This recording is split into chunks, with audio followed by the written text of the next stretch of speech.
আজ আমি যে খাবারটাই খাবো সেটা কিন্তু চপস্টিক দিয়ে খেতে চলেছি। প্রথমে আমি খেতে শুরু করেছিলাম ভাত, তাই মনে পড়লো এটা তো চপস্টিক দিয়ে খেতে হবে। অনেক চেষ্টা করে দুটো তিনটা করে ভাত আমি তুলতে পারছি। ভাত তোলার পর আমার মনে হলো একটু সবজি খাওয়া দরকার, তাই কিছুটা সবজিও এটা দিয়ে তুলে খাওয়া শুরু করে। এখানে দেখি এটা লেবু মাখা খাচ্ছে, তাই আমিও চেষ্টা করলাম।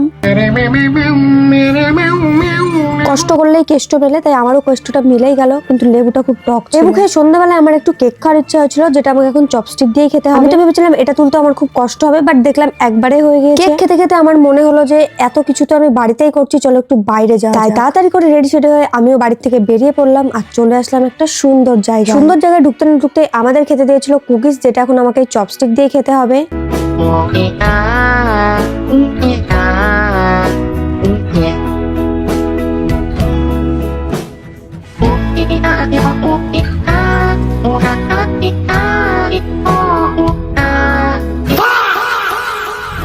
এত বড় ইনসাল্টটা আমি একদমই মেনে নিতে পারছিলাম না, তাই আমি নিয়ে নিলাম সোজা খাবার। চিকেনটা তো আমি একবারে ধরে ফেলেছিলাম, তাই ঝটপট খেয়ে নিচ্ছিলাম, কারণ এখন আমার আর পেস্টিসটা যাচ্ছিল। খাবারটাও টেস্টি ছিল, সাথে লুকটাও ছিল টেস্টি। চপস্টিক দিয়ে যেহেতু আমি খাবার খাওয়া শিখে গিয়েছি, তাই আমি ভাবছি এবার আমি একবারে চাঁদে চলে যাবো। তোমরাও যদি চাও আমি চাঁদে যাই, তাহলে ব্লু হার্ট পাঠাও।